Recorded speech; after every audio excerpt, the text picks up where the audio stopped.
Join the Discord, check out the Minecraft server, and the new channel memberships. Follow the Instagram. Now let's dive. I sought out to find the most intriguing and undiscussed details in this whole David and Celeste case, as well as the connections that I don't think have got enough attention, and I think we've done just that. That being said, this is still an ongoing investigation, so everything I say should be taken as alleged, and I know no more than the evidence I've seen online. Also, whenever we get into dark topics, we like to pray, so really quickly, I just pray that God holds Celeste's soul near to him and his son Jesus for all time, because this is really, really dark, and what we're going to talk about might make it even darker than it already is. I had a lot of y'all on the stream commenting and on other videos that you want me to look into this, because normally I don't dive into happening topics. See, that's the thing. Why you think I made my song? I went so deep on it, bro. He could get his bones broken. He can get his arms chopped. Bro, shit could happen to him too. Because even if he didn't do this with his hands, in the back of my mind. Bro, this dude was on tour singing. He had people in the crowd talking about my. That's some this shit worse than Travis Scott at the actual world. This nigga selling merch, doing shows. He probably done recouped hundreds of thousands of dollars off of this shit, bro.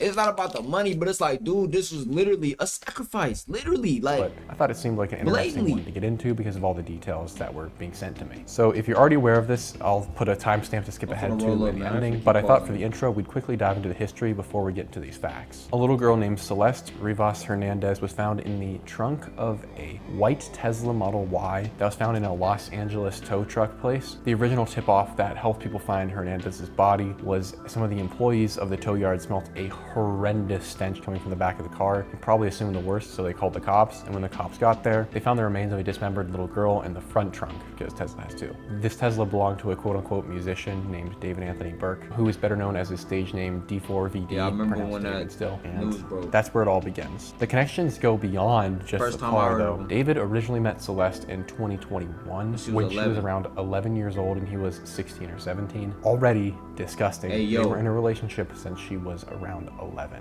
And over time, that relationship formed from just messaging. That's why this internet era is different, bro. When I was 16, wasn't even around 11-year-olds, bro. When I was 16, I didn't even want to talk to girls that was 16 no more, bro. I'm like, y'all childish as fuck, bro. You know what I'm saying? I'm like, give me them older girls. Now, you know, the older girls gonna be like, you a little boy. But, bro, when we was in high school, bro, like, there wasn't no 11, we wasn't around no 11-year-olds. There was no Discord mods. Bro, what's going on, bro? That's some LA weird physical shit. Things and into other Hollywood, not LA. Get into here. But for all intents and purposes, Hollywood. And either an incredible criminal mastermind or just a total idiot, because throughout his entire music catalog, there are references, not just a few, but a lot of them to Celeste and their relationship. And most people have probably heard this at this point, but arguably the most condemning piece of evidence in his music, at least what's been released, is a song called Romantic Homicide. It's been talked about a ton, so I'm not gonna go deep into it, but it sounds just about as bad as you could think. Romantic Homicide, that's a crazy name to go with. I'm not gonna play this song here. He doesn't deserve any more watches. I'll include clips because I found them in other places, but we don't want to support him anymore. He's already gotten from this. The song though is hypnotic, verging on satanic with the material he discusses, which is for the whole thing. It's only like 20 lines that he's repeating. And this was published in 2022 and is still his most popular song. In the piece, you can see these weird flashing clips, and they flash to a girl that looks a ton like Celeste. It's not her, but it's an actress we assume was intentionally hired to look like Celeste, which adds a lot of weird details, but something we're gonna get into later is she's wearing a wedding dress, is what appears to be a wedding dress, and is covered in stab wounds. A little bit too much foreshadowing for me to look past. And the whole song discusses,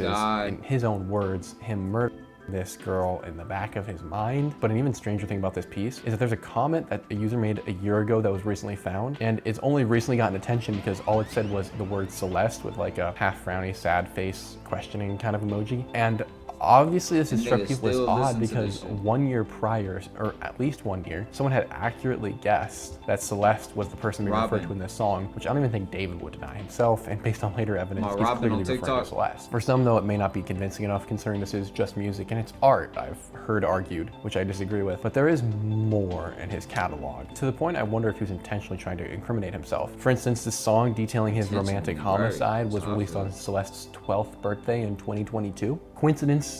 Most certainly something intentional was behind that. Then the following year on Celeste's birthday, he releases a song called Birthday And the trend will continue when the following day he drops the song, My Last Petal. I would think this is referencing like the flower petals, like he loves me not. I don't know, but that's my speculation. And I guess the last one, she doesn't love him. But if that wasn't incriminating enough, there is more. In David's rough drafts, there are these incredibly bizarre, unreleased songs that aren't getting enough attention in my mind because he admits to even more specific details than he does in his release songs. To the point you've got to wonder if he was planning this. There's a specific song I'm thinking of where he discusses a car and an incident happening in the back of it. And mind you, this song, to my knowledge, was never officially released. It got released by someone else who later discovered it, or it was buried. Like nigga playing a radio with a trapped soul on the file.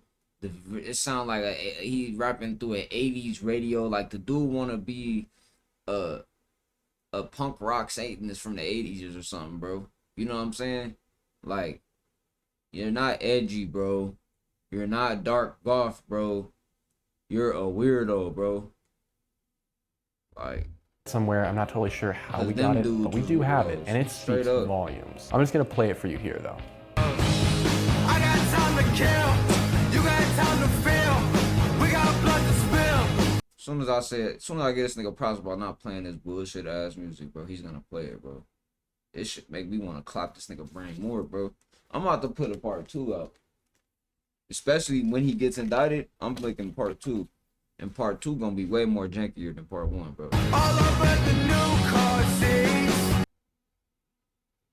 Especially really when I hear weird. his I lyrics, wonder that if we should shit look pisses into what me he's off, up to. bro. Especially the people That shit's who so were weak. around David and who were fully aware of this relationship he That shit had weak with as a fuck. 14-year-old girl since she was 11. Going as far back as December of 2023, Celeste would appear on David's streams for thousands of people to watch, and nothing changed. No one was like, hey, that's a little weird. And in large part, that's because David has built a unique community, many of whom facilitate this degenerate behavior, both physical community and online. For instance, since the David fallouts happened, the mods have closed down his subreddit, preventing anyone new from posting unless they request it, meaning that they have to approve. And one of the main mods on David's subreddit is a fellow who's also the moderator for a subreddit that rates the attractiveness and allure of teenagers online. 2 things about that issue. 1, that sounds exactly like the kind of person David would have as a moderator for his server, making sure no one's calling this out. And 2, how has Reddit not banned this community? They've banned much more innocuous things. And the same can be said of his stream mod team in an infamous clip where he calls out for them to delete a reference that was accidentally made to Celeste's relationship with David. It's pretty horrifying, and I imagine if we had access to the deleted material, we would find dozens more times this happened. I'm gonna play a clip for you here now. They could get access to listen, bro. They could anything you ever post on social media, anything, bro. It gets to the point to where they could see what you look at, what you logged into. So if they wanted to cook, they could cook you.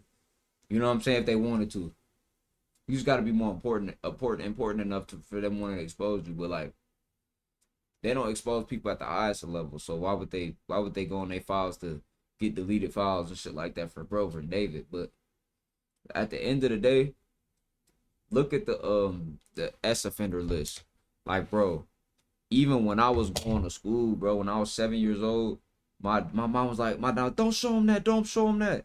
My dad showed me a list of the registered offenders that was listed around my school when I was 7 years old, by the way. This was when I was 7 years old in 2008. He pulled it up on the laptop. He like, look, Chop, this is what you gotta be on point for. This gotta be aware of. These motherfuckers like kids. Be on point. I grew up in Vallejo, California. You know what I'm saying? So it's like, cause I used to walk to school when I was young. You feel me? Sometimes we were deep, sometimes by ourselves. So it's like, bruh, it's a different time. It was different times, you know? But you gotta think about it. There's barely no cameras back then either. I'm walking to school by myself every day. Now I think about it, I'm like, that shit I would have been scared to send my son to school. But my dad, like, he got me my awareness on point. But we used to walk to school together though. That was the difference. Like, we didn't really go to school, but I don't really remember walking to school by myself, bro. Like, every day we was together. We was always in groups and shit like that. So this shit is crazy though, bro. Come meet your favorite rapper, celebrity. So the girls, you want to meet them at first, and the shit just go left, bro. Goddamn, bro. This shit just weird, It's bro. controversial of kids.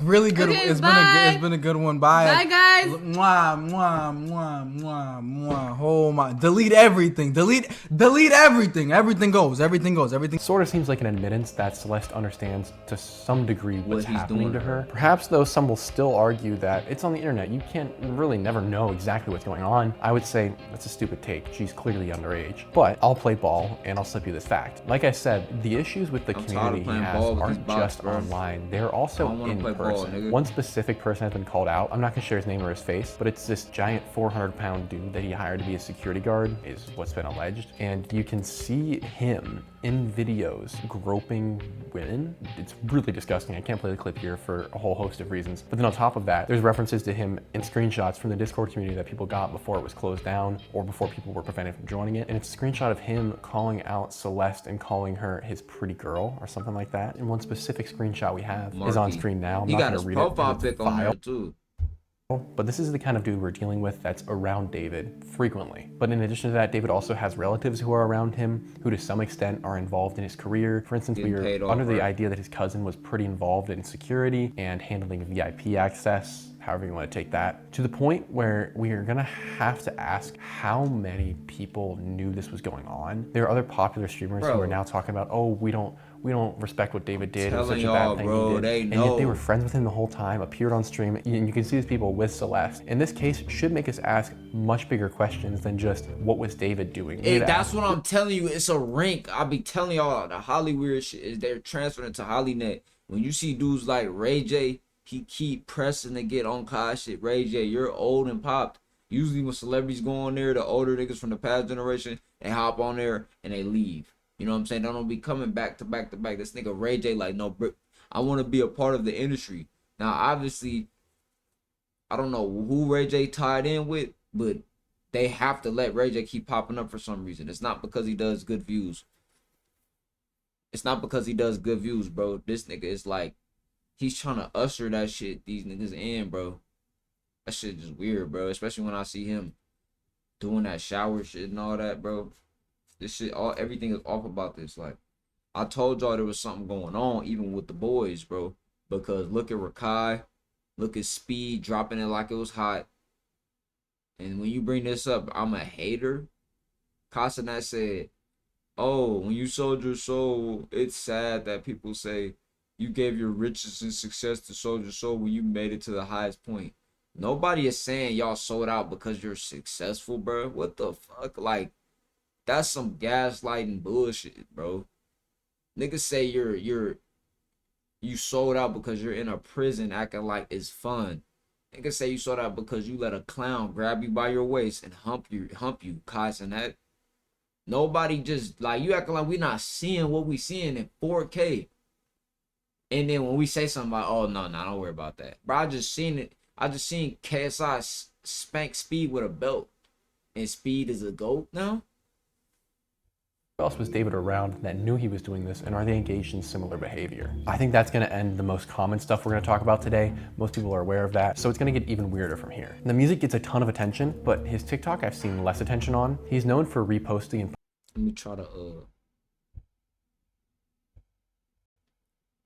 I have to start a new clip because I know they might yellow mark this video, so this is gonna be the unyellow mark posting version. If some y'all wild stuff. For instance, he It should be reposted a longer, video though. that says, me watching her scream after I poured boiling water on her Yeah, after she that's told a his boy repost. happy birthday, because why you happy he made it another year? Demonic crap like that fills David's accounts. And Fills there are it. still accounts and alternate accounts being found, because Why David he ain't get popularly banned? Niggas ran banning me. several alt accounts. We aren't aware of Ban all of that them nigga. yet, but we do know that there are at least several with tens of thousands of followers. From these posts, we're also going to see that David had an obsession with Patrick Bateman. Once again, Who? what an incriminating thing in relation to this case, as Patrick Bateman is the guy in the film who goes about murdering people frequently, but also maintains this exterior of high success, high access. He's in the top echelons of society. Everyone likes him, and he has this successful relationship on the outside. But on the inside, he's a dude that wields an axe and chops someone up inside of his home. Once again, another notch that makes me think David might have known exactly what he was doing this whole time. There's a whole series of strange facts that have popped up. For instance, there's a picture of David wearing a sweater for a photo shoot and for a performance, and then later on Celeste is seen wearing that same sweater, what we believe to be the same sweater. But the little incriminating details don't stop there. There are dozens of them. One of the other ones I thought was way up there in terms of, are you kidding me? Was there's a picture of David walking down the stairs and you can see he's wearing bracelets on his arm, and then they look like the exact same bracelets we can see in a picture of Celeste when she was younger. I don't know how to feel about that. That's incredibly weird, but it's not unheard of for people to take trophies from their victims. And I do believe that when this photo was taken, Celeste was officially missing for sure and possibly even deceased. It's hard to argue that David wasn't incredibly obvious about what he was doing. I mean, the man was just dropping hints everywhere. It's not even a breadcrumb trail. He's just dropping loaves of bread behind him. This should be the easiest investigation. Yo, he didn't try to, you know what like bothers me about this? He's not like, bro, there's no form of like covering this. It's not even like an ounce of covering it up. So that's what makes me know it's a ritual, bro. Like, but people think like, oh, well, he didn't try to cover it up, so he didn't do it. That's not how that works neither.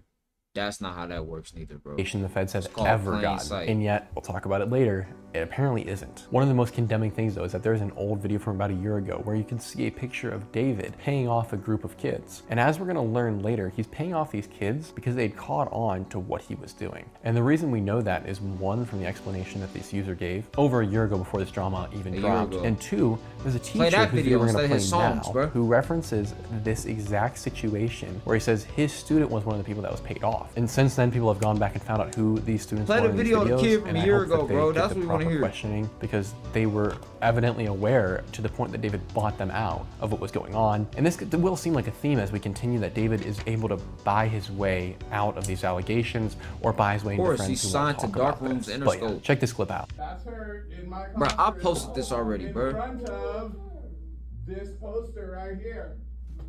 Okay, hold up. I got another one because I got a picture on TMZ of this other kid exchanging stuff with the rapper who we alleged did this stuff. Hold on a second, because he's Where's your projector? in my classroom. Oh wow, that's how you caught him. I found out yesterday who it was, but she's been missing since I taught her. So as we stand, we know that David is in a relationship with Celeste. Celeste is living with him, and he is also buying people out so that they don't give away this information. Okay, so more than one or two or a handful even of people are directly aware of what David is up to, yet nothing happens. The celebrities we talked about are a problem that should be investigated, but you've also got everyday people like this teacher, and most likely even some of David's family was very aware of what was happening, which makes this next video very interesting. The police suggest that Celeste might have passed away by this point, seeing as she was immensely decomposed when she was uncovered. To the point, the most recognizable thing about her was this tattoo that she got, which I believe is of David's name. But recently, some people have found a video that is on screen now where you can see David blowing a kiss at someone who's up above him watching him, and if you freeze frame it, it appears to... Man, that train loud in the bed.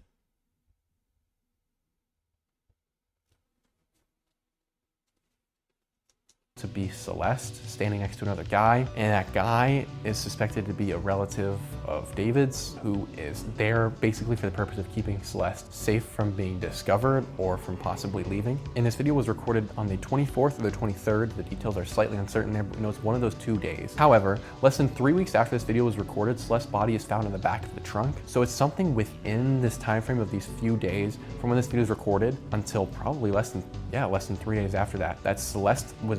So we have David performing on stage, and we have Celeste dead, and then the body's discovered. I would really like to know what happened in that time frame that pushed David over the edge, because clearly he had ideations of this act, but I don't know what it was that would have pushed him over, but I hope we get more information. But keeping that in mind, there's an odd interview that David has given that has been making the rounds lately in this past couple days that is worth including here, because it describes how David views himself and also references his alter ego, Itami, which I believe is a Japanese word for sorrow or sadness. Really dramatic of him, I know. But it does give credence to the notion that David might be even less in his own head than we're aware of, to the point, I don't want to guess, but maybe he has a split personality because he seems to really be living in this other persona sometimes. An agent of chaos and kind of my alter ego, and the story of the manga went like I was a detective and there was an evil version of myself that would kind of come out at random moments, kind of like Fight Club with Tyler Durden.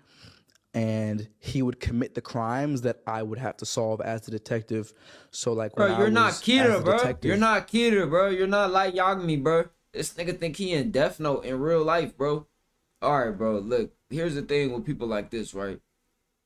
I'm not saying a lot of people that don't got split. I realize even I got split personality. I just don't call it that. I don't align with that shit. Them titles that y'all depression, anxiety, and multi HDD. I don't care about that. You know what I'm saying? I know each situation it sometimes take a different being. Like your mama, you know your mama a different way than how somebody know your mama. Everybody is different people to everybody else, right? But like that whole I impulsively did that and it wasn't me. If y'all watch Death Note, he is playing L right now. He playing L, acting like he don't know. Oh, I wasn't conscious of being Kidda. Whole time he was very conscious of being Kidda. Then he passed it off to some shadow government. Bro, don't spoil it in my comments. I'm at the point right now where he passed off the Death Note trying to finesse this. I'd be like solving murders that I'm committing myself. And it was like a cool little story. I didn't think anything would come of it. Like it was in the... Something not discussed very frequently is that there are two Celestes in David's life. One is the Celeste we know and found, which is Celeste Rivas Hernandez. But there's another one that's older and seems to be almost a decoy of sorts, kind of looks similar. And her name is Celeste Herrera. And her existence alone adds another layer of oddness because in some regard, David must have known that he was doing something wrong. And so he had another person play a decoy. She appears on streams, but she's different enough looking where you can kind of catch like, whoa, that's not the same person. And to have two Celestes, both of whom are Latin, seems like too odd of a coincidence. Clearly something else is going on there and I would like to know more. But as far as I'm aware, there hasn't been any information from her either. I would like to believe she's okay, but I would also be disappointed if she hasn't come out and given more information because she was so close to David. Which makes me suspicious, I don't know, this is totally speculation, that she could be another victim. I don't know if we know enough to assume there's only one at this point, especially because it's something else that was found by police the following day that I've seen almost no reporting on. That being another body that was found in a different tow lot in the back of a different car, not that far from the Tesla and Celeste were found. This is particularly strange to me because this body was found in the back of a trunk that looks similar to a car used in one of his music videos. And the reason this body was discovered was because the workers at the tow yard, once again, saw something odd, which is that the back trunk was really burnt up. Like you could tell it had been on fire at one point. They could also, once again, smell something really disgusting coming from the back of it. So they called the police opened it up, and in the back of the trunk is, you guessed it, a decomposing body. This one was so badly damaged by the fire, police couldn't identify it, and as far as I'm aware, they haven't identified it yet, but I'm not unwilling to believe that it's somehow connected to David. I don't know that for sure, this is speculation. The police have said that it's not related, but the lack of follow-up on this case, in addition to the fact that the license plate on the car was from Texas and David has a ton of family that lives in Texas. That's once again an odd connection, and in a situation like this, no connection can be ruled out. One might ask right now, what's David been up to since this has happened? Has he said anything? And no, he hasn't. He's been silent. And not only that, he seems to be going about his normal life. David was a Fortnite fiend playing a crapload of that terrible game, to the point that he had even been chosen by Fortnite. I'm not gonna lie, no offense to people that play Fortnite, but especially in what they say, the Big 25. Bro, y'all is, bro, I get it, bro. I get it. The Big 25. Y'all just be coming up with corny shit. Like, but anyway, niggas playing Fortnite in the Big 25, bro. Like, what are you doing, bro? You're trying to distract yourself, bro. Song for them for their next season, That's the only which I gotta imagine Fortnite's not happy about that choice right now. I digress though. What David's been up to is he's simply been playing Fortnite. We know he's been playing since the Celeste issue dropped, as of like yesterday or the day before. People could see him online, and even weirder, he privated his profile today as of researching for this video, so his Epic Games account can no longer be found. So clearly he knows what's happening. I mean, how could he not? But also he has the audacity to not say a single word about it and just go about his business and private his account when he realizes that people have found him. Legit peak evil. But it made me go, no matter what he said, where is David then? Because he's not at home, at least as far as we're aware what his home was. Now, a few months ago, his manager had rented him a $3.9 million Hollywood Hills mansion to live in, make songs in, whatever. The lease is $20,000 a month, which is serious money. But what's most strange is that within just the past 48 hours, his manager got in contact with the homeowner and broke the lease. And the homeowner came out and said, He had no idea David was living there even. So I have some thoughts on that we'll talk about in a bit. But the manager broke the lease and is now moving David's stuff out in the process of an investigation. So who knows what evidence is leaving, what evidence has been destroyed. That's one thing. But the other thing is David's manager and probably Interscope Records, who he signed with, are paying a huge amount of money to get him out of there. I mean, if he's breaking a lease on a place like that, he's gonna have to pay at least a few months or possibly even the remainder of the year, which is $20,000 a month. I mean, I'm doing simple math. We're talking almost a couple $100,000 to make sure he's not at this house. That seems like a big red flag. We're trying to get the guy as far as we can from the crime scene. The same guy who, no joke, parked the car within feet of his front door with the dead body. This is the thing. All this shit is so sloppy, bro. This shit is sloppy, bro. The reason why it's sloppy is because and I'm gonna end this video. That's gonna be part 1, right? The reason why it's sloppy is because Interscope Records greenlighted him performing the Back of My Mind song. They greenlighted the Bloody Shirt merch. But you're gonna wait until the investigation starts to move him out of a LA home while the like, why are you, like, you would think they've been, okay, like, let's just say they knew this was gonna happen and it was pre-planned. Where's the precautions? Like, shouldn't they be setting their artists up a little better not to look like they getting caught? I mean, like, not look like they doing what they doing? Or maybe it's just when it's all these news coming out after time, it's not happening in real time. See, all this shit happened in real time already. So technically, they did kind of protect them, but it's just the internet detectives is different now. So we gonna figure out every little thing. This is definitely a strange case though, bro.